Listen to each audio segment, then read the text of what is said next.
দেখো ডালিয়ার জন্য আমি কত কিছু উপকরণ রেখেছি। এখানে দেখছো গাজর, আলু, বিনস আমি ছোট ছোট করে কেটে রেখেছি। এখানে আমি মুসুরির ডাল দিয়ে করছি ডালিয়াটা। মুসুরির ডালটা অপশনাল, তোমরা মুগ ডাল দিয়েও করতে পারো, কেন মুগ ডালটা খেলে কি একটু অম্বল হয়ে যায়, তাই আমি মুসুরির ডাল দিয়ে করছি। আর এখানে নিয়েছি পেঁয়াজ, একটা বড় সাইজের পেঁয়াজ ছোট ছোট টুকরো করে কেটেছি। এখানে কারি পাতা আছে, ফোড়নে একটু বেশ ভালো গন্ধ আসবে তাই জন্য কারি পাতাটা নিয়েছি। এখানে একটু রসুন কুচি রেখেছি, আর একটা টমেটো টুকরো করে কেটে রেখেছি। আর এখানে ডালিয়াটা একটু জাস্ট হালকা করে ভেজে নিয়েছি। আর এখানে আমার বর দেখছো বেগুন ভাজা কেটে রেখেছে ডালিয়ার সাথে। হ্যাঁ, তো বেগুন ভাজার সাথে ডালিয়া জাস্ট জমে যাবে। তো পাতলা পাতলা করে বেগুন ভাজা কেটেছে, তার সাথে এখন তৈরি হচ্ছে ডালিয়া। তো ডালিয়াতে কি কি দিচ্ছি সেটা তোমাদের দেখে দিয়েছি, এবার ডালিয়াটা চলো রেডি করি, করতে করতে তোমাদের দেখাবো। আর একটা কথা, ডালিয়াটা বিশেষ করে যদি কোনো বাড়িতে অসুস্থ মানুষ থাকে তাদের জন্য খুবই ভালো উপকার করবে। তা এমনি বাচ্চাদের জন্য খুবই ভালো, ডালিয়াটা খাওয়া খুব হেলদি। তো চলো আমরা রান্নাটা শুরু করে দিই।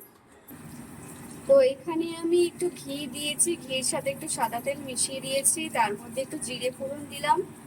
জিরে ফোড়ন দেওয়ার পরে আমি একটু আদা গ্রেট করে রেখেছি আর রসুন কুচিয়ে রেখেছিলাম সেটা দিয়েছি, নাড়াচাড়া দিয়েছি, সেটা দিয়ে তারপর একটু পেঁয়াজ কুচিটা দিয়ে দিলাম।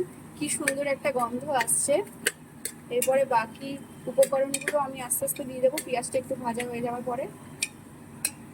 দেওয়া হচ্ছে যা যা সবজি কেটেছিলাম, ভালো করে নাড়িয়ে চাড়িয়ে দিচ্ছি। নাড়ানো হয়ে যাওয়ার পরে টমেটো কেটে রেখেছিলাম আর কারি পাতাটা লাস্টে দেবো।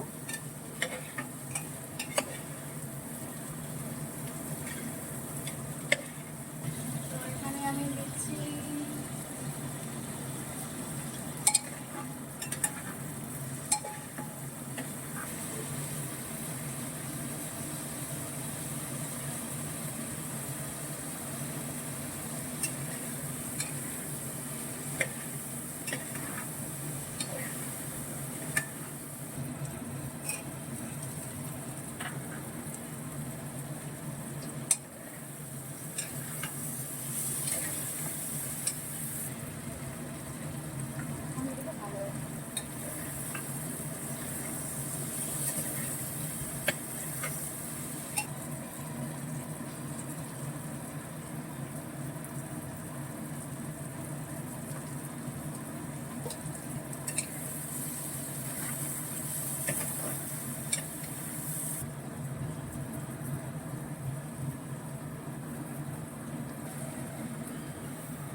প্রেসার কুকার সামনে